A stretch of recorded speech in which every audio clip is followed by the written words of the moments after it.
தென்றல் வீசும் இந்த மாலை பொழுதுவிலே அமைதியோடும் அழகாக வீட்டிருக்கும் அனைத்து உள்ளங்களுக்கும் எனது மாலை வணக்கங்களை தெரிவித்துக் கொள்கிறேன். நான் இந்த பள்ளிக்கு தலைமை ஆசிரியராக வரும்பொழுது அங்கே பள்ளிக்கூடத்தை செலக்ட் பண்ணும்போது நான் மலுவங்கர ஸ்கூலை செலக்ட் பண்ணேன். எனக்கு அடுத்து தான் அந்த வாய்ப்பு வந்து ஆர்வம் சாருக்கு போச்சு. ஆனால் நான் இல்லைன்னா நிச்சயமாக அவர் வந்திருப்பார், எனக்கு தெரியும். ஏன்னா அவருக்கு அங்கே வரதான் ஆசை.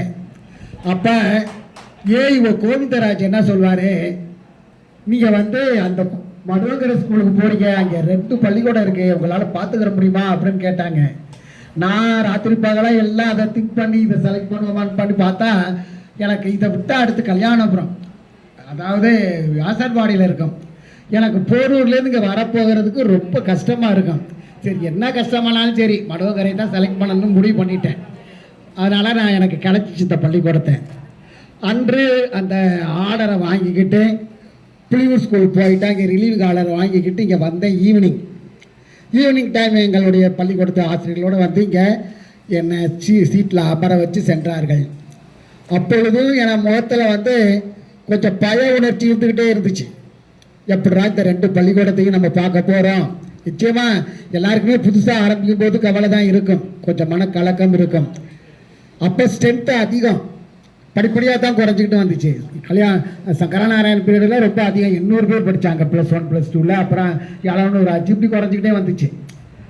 அப்போ தான் சித்ரா மேடம் வந்து நான் சேரில் உட்காந்துருக்கும் போது, சார் 2 பள்ளிக்கூடம் இருக்குன்னு கவலைப்படுறீங்களா? கவலைப்படாதீங்க, நான் அங்கே இருக்கிறேன், நான் வந்து இந்த பள்ளிக்கூடத்தை நான் பார்த்துக்கிறேன், நீங்கள் வந்து அந்த பள்ளிக்கூடத்தை நல்லா பாருங்க போதுன்னு ஆறுதல் சொன்னவங்க. அதை இன்றைக்கு நான் நினைத்து பார்க்கிறேன். அந்த அளவுக்கு தைரியம் கொடுத்தவர்கள், அதனை நினைத்து நான் பெருமைப்படுகிறேன். அடுத்து சிறந்த பண்பாளர். எந்த இடத்துக்கு போட்டிக்கு மாணவர்களை கூட்டிகிட்டு போனாலும் அவங்க ஏதாவது ஒரு குறை சொல்லுவாங்க, எனக்கு அங்கே வேலை இருக்குது சார், லீவ் போட போகிறேன் அப்படின்னு. ஆனால் அந்த வேலையை அவங்க கண்டிப்பாக நிறைவேற்றி கொடுத்து எந்த போட்டியிலையுமே மாணவர்களை கலந்து கொள்ளாமல் தவிர்த்ததே இல்லை. அந்த அளவுக்கு அவங்க கோஆப்ரேட் பண்ணி என்னுடைய பணி காலத்தில் எனக்கு சிறப்பாக உதவி செய்தார்கள் என்பதை இந்த நேரத்தில் நினைவுபடுத்திக் கொள்கிறேன். அடுத்து என்னை போலவே திருமணங்களையும் அவரது மகன்களுக்கு கலப்பு திருமணம் தான்.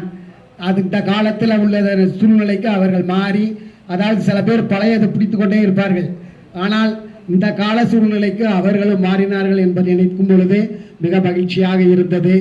இருந்தாலும் ஒவ்வொருடைய வாழ்க்கையிலும் கஷ்டங்கள் வரும்.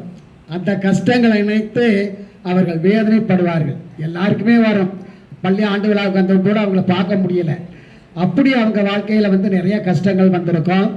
அவர்களுக்கு ஒரு நிகழ்ச்சி, அது நிச்சயமாக நீங்கள் நினச்சி பார்த்தீங்கன்னா கவலையெல்லாம் தூக்கி போட்டுருவீங்க. வேதியியல் ஆய்வகத்தில் ஆசிரியர் வந்து மாணவர்களை கூட்டிகிட்டு போகிறாரு.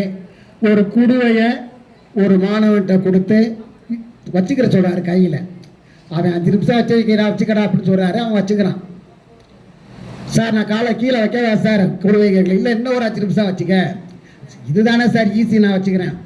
திருப்பி அவரை வைக்க சொல்லும் போது வைக்கவான்னு கேட்கும்போது அவன் திரும்ப ரொம்ப அடுத்தடுத்த 5 நிமிஷம் 10 நிமிஷம் அரை மணி நேரம் இப்படி நேரத்தை கூட்டிக்கிட்டே போகிறார்.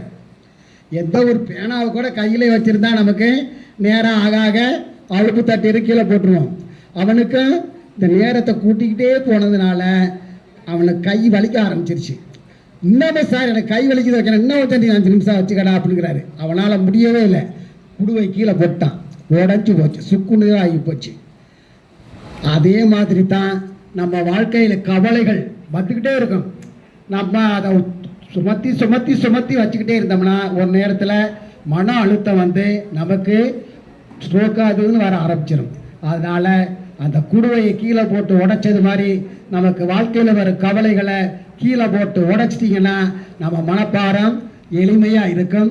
எதை பற்றியும் நாம் கவலைப்பட தேவையில்லை, வாழ்க்கை சுகமாக இருக்கும் என்று இந்த பிரியாவுடைய நேரத்திலே உங்களுக்கு அறிவுரையாக கூறி நான் இந்த வாய்ப்பிற்காக நன்றி கூறி, தாங்களும் தங்கள் குடும்பத்தினாரும் உற்றார் உறவினர்கள் அனைவரும் மகிழ்ச்சியுடனும் சந்தோஷத்துடனும் நிறைவான செல்வத்தோடும் ஆரோக்கியத்தோடும் வாழ பல்லாண்டு வாழ்க வாழ்த்து விடைபெறுகிறேன். நன்றி, வணக்கம். Thank you sir.